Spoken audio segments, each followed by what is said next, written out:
Myanmar में आने वाले ताकतवर तरीन जल्जिले के बाद अब अफसोसनाक खबरें भी सामने आ रही हैं। वहीं पर दिल दहला देने वाले मनाजिर देखने को मिल रहे हैं। क्या इस वक्त सूरत हाल है म्यांमार की? हलाकतों की तादाद कितनी बताई जा रही है? गुज़िश्ता रोज़ फौजी हुकूमत की जानिब से जो अदाद शुमार मीडिया के साथ शेयर किए गए थे उसमें एक ड्रामेटिक चेंज आया है। आज सुबह से यानी हफ्ते की सुबह से लेकर अब तक हमें क्या पता चला, हमारे पास क्या डिटेल्स आई हैं, आपके साथ वो तमाम डिटेल्स शेयर करेंगे। मैं हूं आदिल अजीज खानजादा और आप देख रहे हैं न्यूज़ 24/7 उर्दू। सबसे पहले म्यांमार ही चलते हैं, जहां पर 7.7 शिद्दत के इस हौलनाक जल्जले ने बड़े पैमाने पर तबाही मचाई है।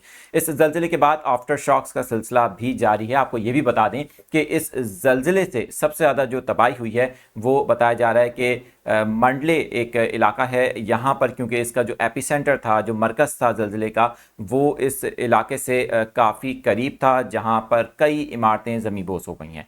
अब जो फ़ौजी हुकूमत की जानिब से लेटेस्ट अपडेटेड अदाद शुमार बताए गए हैं, अमवात से मुतालिक बताया जा रहा है 1000 से ज़्यादा अमवात की तादाद हो चुकी है। अभी भी कई अफराद लापता हैं, बहुत से ऐसे हैं जो मलबे तले दबे हुए हैं। ज़ख्मियों की बात की जाए तो नंबर जो सामने आ रहा है वो 2300 से ज़्यादा है, यानी कि 2300 से भी तजावुज़ कर चुका है नंबर ज़ख्मियों का।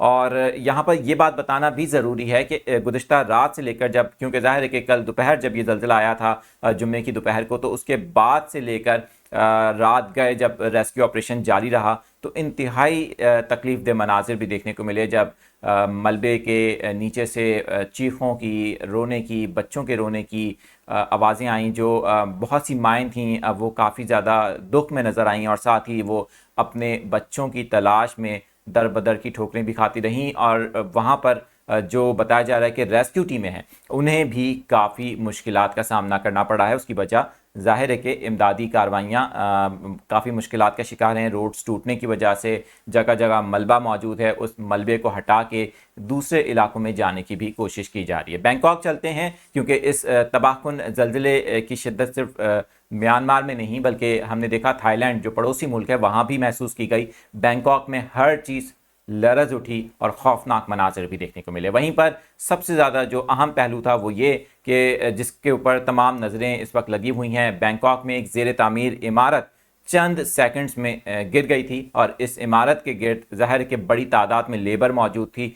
तकरीबन बरतानवी खबरसा इदारे BBC के मुताबिक 100 के करीब मजदूर थे जो इस इमारत के इर्द गिर्द काम कर रहे थे। उनके लापता होने की इतलात सामने आई। अब क्योंकि ज़ाहिर है कि एक बड़े ज़ल्ज़ले को 24 घंटे से ज़ायद का वक्त हो चुका है, अभी भी इन अफराद का कुछ पता नहीं चला, लिहाजा इनकी जो बचने की उम्मीदें हैं वो दम तोड़ चुकी हैं। ताहम फिर भी रेस्क्यू ऑपरेशन वहाँ पर जारी है। लाशों को निकालने के लिए मलबे तले बहुत से ऐसे अफराद भी हैं जिन्हें ज़िंदा हालत में भी गुज़िश्ता रात से अब तक निकाला गया है, लेकिन क्योंकि अब जो अफराद फंसे हुए हैं जिन्हें नहीं निकाला गया, उनके बचने की उम्मीदें वक्त गुजरने के साथ साथ कम हो रही हैं। एक बहुत ही खौफनाक कुदरती आफत 2025 का ये जनूबी एशिया के अंदर दूसरा बड़ा ज़ल्ज़ला है। इससे पहले हमने चीन में देखा था, इस साल के शुरू में ज़ल्ज़ला आया, और अब मार्च के महीने में म्यांमार में आने वाले तबाहकुन ज़ल्ज़ले ने बड़े पैमाने पर तबाही मचाई है।